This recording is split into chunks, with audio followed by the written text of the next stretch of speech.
नकम्मे, नालायक, फिर फेल हो गए तुम।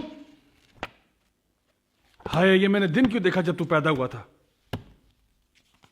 अब क्या बनेगा तुम्हारा। ये देखो अपने करतूत। एक नंबर के जाहिल हो तुम। केमिस्ट्री में भी फेल हो, फ्यूचर बर्बाद, करियर तबाह। Does that sound a bit too familiar? अगर आपके घर में से भी इसी तरह की मिलती जुलती आवाजें आती हैं तो आइए मैं आज आपको एक स्टोरी सुनाता हूं which is from the book called Chicken Soup for the Soul, written by Mark Victor Hansen and Jack Canfield.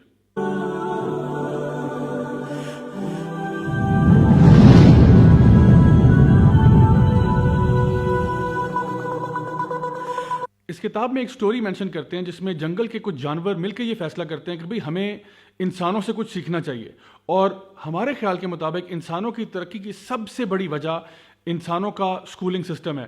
तो आइए हम क्यों ना एक ऐसा करें कि जंगल में एक स्कूल बना दें जिसमें सारे के सारे जानवर पार्टिसिपेट करेंगे और एक टेस्टिंग सिस्टम बनाया जाएगा जिसमें से तमाम जानवरों को गुजरना होगा अगर वो ये बात साबित करना चाहते हैं कि वो अक्लमंद है।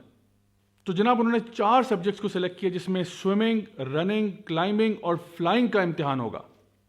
तो सबसे पहले आई बारी जनाब बतख की। बतख का स्विमिंग में A ग्रेड आया, रनिंग में D आया, फ्लाइंग में B और क्लाइंबिंग में F ग्रेड।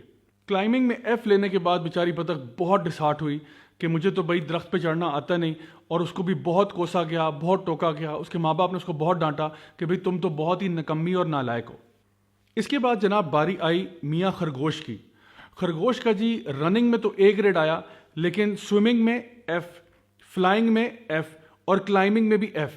बेचारा नफ्सियाती मरीज बन गया, लोकल अस्पताल में दाखिल हो गया और सारी उम्र यही ताने सुनता रहा कि तू तो अव्वल दर्जे का जाहिल है, तुझे जीने का हक ही नहीं होना चाहिए। उसके बाद बारी आई ज़ीब्रा की। ज़ीब्रा का स्विमिंग में C ग्रेड आया, रनिंग में B, फ्लाइंग में बेचारा फेल हो गया और क्लाइंबिंग में भी फेल हो गया। इसको इसके पेरेंट्स ने कहा कि तुम्हें ट्यूशन की ज़रूरत है और तुम फ्लाइंग की ट्यूशन लो। तो जी बतख को लगाया इसका टीचर कि तुम इसको एक्स्ट्रा आवर्स पढ़ाओ और इसको किसी ना किसी तरीके से, हमें नहीं पता, फ्लाइंग तुमने सिखा के छोड़नी है, क्योंकि आखिरकार इसने पास होना है ना, फेल तो नहीं हो सकता हमारा बच्चा। और इसके बाद बारी आई जनाब शाहीन की। नहीं तेरा नशेमन कसरे सुल्तानी के गुंबद पर, तू शाही है बसेरा कर पहाड़ों की चट्टानों में। शाहीन का स्विमिंग में F, रनिंग में F, फ्लाइंग में A और क्लाइंबिंग में D। शायद आप हैरान हो रहे हो कि क्लाइंबिंग में D कैसे आ गया शाहीन का। वो इस तरह कि जब दरख्त पर चढ़ने की बारी आई तो शाहीन तो जल्दी से उड़ता हुआ दरख्त के ऊपर जाके बैठ गया, लेकिन टीचर ने उसको ये कहा कि बेटा आप आउट ऑफ करिकुलम काम कर रहे हैं, आपने बिल्कुल उसी तरह से अपने पंजों के साथ चढ़ना है जिस तरह से गुलहरी और बंदर और बाकी जानवर चढ़ रहे हैं। तो शाहीन बार बार इंसिस्ट करता रहा कि भाई मैं इनसे ज्यादा जल्दी ऊपर पहुंच सकता हूं, अगर आपका मकसद वाकई ट्री को क्लाइंब करना है तो मैं तो जल्दी जा सकता हूं। लेकिन टीचर ने कहा बेटा मेरे से ज्यादा सियाने बनने की जरूरत नहीं है, आप ज्यादा ओवर स्मार्ट ना बने, जो कोर्स वर्क बताया गया उसी के मुताबिक काम करो। समझ आई? नहीं तेरा नशेमन कसरे सुल्तानी के गुंबद पर, तू शाही है बस। और आखिरकार फ्लाइंग स्क्विरल जो एक अजूबा नुमा जानवर है, उसका स्विमिंग में D, रनिंग में C, फ्लाइंग में C और क्लाइंबिंग में A आया और इसको क्लास में फर्स्ट प्लेस पे आने का अवार्ड मिला। तमाम जानवरों को कहा गया कि तुम सबको चाहिए कि तुम फ्लाइंग स्क्विरल की तरह बन जाओ। आप में से जो पेरेंट्स मेरी बात सुन रहे हैं, क्या आपको इस कहानी में कुछ सिमिलैरिटी नजर आ रही है? आइंस्टाइन ने कहा था कि everybody is a genius, but if you जज a fish by its ability to climb a tree, it will live its whole life believing that it is stupid. बात दरअसल ये है कि हम लोग अक्सर औकात बच्चों को पढ़ाई के नाम पर बेचारों का कॉन्फिडेंस शैटर करके रख देते हैं और जो उनका नेचुरल टैलेंट है उसको कहीं ना कहीं हम दबा देते हैं, उनकी क्रिएटिविटी का भी बेड़ा गर्क कर देते हैं। बिल्कुल इसी तरह से हमारे बच्चे भी जीनियसेस होते हैं। हर बच्चा किसी ना किसी एतबार से एक्सपर्ट होता है, लेकिन अगर हम ये चाहें कि हमारे बच्चे बिल्कुल हर किसी की तरह बराबर हो जाएं तो ऐसा फिजिकली पॉसिबल ही नहीं है। अगर आपका बच्चा किसी सब्जेक्ट में फेल होता है तो इसका यह मतलब नहीं है कि वो बेचारा नकम्मा है, नालायक है। हो सकता है वो किसी और सब्जेक्ट में बहुत बेहतर हो जिसमें दूसरे इतने अच्छे नहीं हैं। अब इमेजिन करें बड़े बड़े राइटर्स और पोइट्स को अगर जज किया जाता उनकी अलजेब्रा पे या उनकी कैलकुलस पे या उनकी फिजिक्स और केमिस्ट्री पे, तो ज़्यादातर इनमें से बड़े बड़े अदीब और शायर फेल हो जाते। لیکن انہوں نے جو مہارت اپنی فیلڈ میں حاصل کی اس کا کوئی مقابلہ نہیں ہے. اسی طرح سے کوئی اگر ماسٹر شیف ہے, کوئی بندہ جو ہے وہ کوئی آرٹسٹ ہے, کوئی بندہ سپورٹس میں بہت اچھا ہے, تو الحمدللہ اللہ تعالیٰ نے کچھ ان کو ٹیلنٹس دیے ہیں.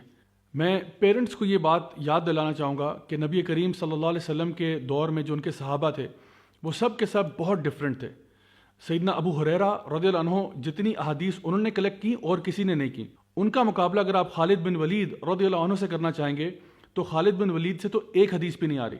لیکن کیا ہم یہ کہیں گے کہ ان کا کوئی کنٹریبیوشن نہیں ہے اسلام کو؟ نہیں, ہم ایسا بالکل نہیں کہہ سکتے. جو جنگی کارنامے خالد بن ولید کے ہیں وہ کسی اور کے نہیں ہیں. اسی طرح سے آپ دیکھیں کہ سیدنا عثمان بن عفان ہیں, عبد الرحمن بن عوف ہیں رضی اللہ عنہ, انہوں نے جو مالی کنٹریبیوشنز اسلام کے لیے کی وہ اور کسی نے نہیں کی. آن دی ادر ہینڈ آپ کے پاس سیدنا بلال ہیں رضی اللہ عنہ جو کہ نبی کریم صلی اللہ علیہ وسلم کے مؤذن تھے. اتنے امیر تو نہیں تھے کیونکہ پہلے غلام ہوا کرتے تھے, لیکن اس کا یہ مطلب نہیں ہے کہ ان کی کوئی کنٹریبیوشن نہیں ہے. اور اسی طرح آپ نام گنتے چلے جائیں, سلمان فارسی ہیں, سہیب رومی ہیں, the list goes on. ہر کسی کی کنٹریبیوشنز اپنے حساب سے ہیں. سو اگر ہمارا بچہ کسی ایک فیلڈ میں اچھا ہے, ہمیں چاہیے کہ ہم اس کو اس میں نرچر کریں, اس میں مزید ڈیولپ کریں تاکہ وہ اس فیلڈ میں ماسٹری تک پہنچ سکے. یہ تمام باتیں میں آج آپ کو اس لیے بتا رہا ہوں کیونکہ اس لاک ڈاؤن کی سچویشن کے اندر ہمارے گھروں میں بچے اس وقت اسکولوں کے ہوم ورکس کر رہے ہیں اور اپنے ایگزامس کی تیاریاں ہو سکتا ہے کر رہے ہیں, ہو سکتا ہے وہ اس وقت سمر ویکیشن موڈ میں آئے ہوں. لیکن پیرنٹس سے گزارش یہ ہے کہ آپ ان کے اوپر بجائے سبجیکٹس کو ٹھونسنے کے, let this be an opportunity for them to learn naturally. Natural learning کب ہوتی ہے؟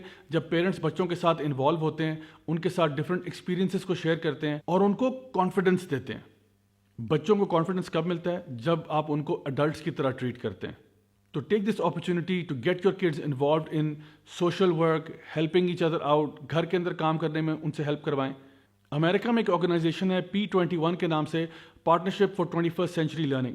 وہ لوگ کہتے ہیں کہ ہمارے جو ینگسٹرز ہیں ان کو جو سب سے زیادہ اسینشیل اسکل سکھانے کی ضرورت ہے وہ کون سے ہیں؟ وہ کیمسٹری, فزکس, میتھس نہیں ہیں, وہ ہیں oral communication, collaboration, leadership, creativity, problem solving. یہ سارے اسکلز ایک بچہ کیسے سیکھتا ہے؟ پریکٹس سے. جب اس کو اس قسم کی انوائرمنٹس دی جاتی ہیں, جب وہ ٹیم سپورٹس کھیلتا ہے, گھر کے اندر ڈفرینٹ قسم کی ایکٹیویٹیز میں پارٹیسپیٹ کرتا ہے, لوگوں کے ساتھ بات چیت کرتا ہے, تب وہ یہ اسکلز کو انہانس اور ڈیولپ کرتے ہیں. تو اگر آپ کا بچہ کانفیڈنٹ ہے, اگر آپ کے بچے کے اندر کریٹیوٹی ہے, اور اگر آپ نے اپنے بچے کو ٹھیک ایتھیکل مورل ویلیوز دیے ہیں, آپ اس کو کسی سچویشن میں ڈال دیں, انشاءاللہ وہ بہت کامیاب ہوگا اس فیلڈ میں. یاد رہے کہ ہم نے اپنے بچوں کو لرننگ سکھانی ہے, ان سے رٹے نہیں لگوانے. آئی نو کہ آج کل اسکولس کی شاید ریکوائرمنٹ یہی ہو کہ رٹے لگا لگا کے بچہ پاس ہو جائے, لیکن اگر آپ اپنے بچوں کا فیوچر واقعی میں بنانا چاہتے ہیں تو اس کے لیے we have to teach them how to learn. So guys, آج کی بات کا مقصد یہ تھا کہ گھر میں بچوں کے ساتھ ایک نیچرل لرننگ انوائرمنٹ کریٹ کیا جائے جہاں پہ وہ پریکٹیکلی آپ کے ساتھ مل کے چیزوں کو لرن کر سکیں اور تھوڑا سا ذرا ہاتھ ہلکا رکھیں. آئی ہوپ کہ آج کی باتوں سے آپ کو فائدہ ہوا ہوگا. انٹل نیکسٹ ٹائم, دس از می راجہ ضیاء الحق سائننگ آف. والسلام علیکم ورحمۃ اللہ وبرکاتہ. Look in the mirror, tell me what do you see?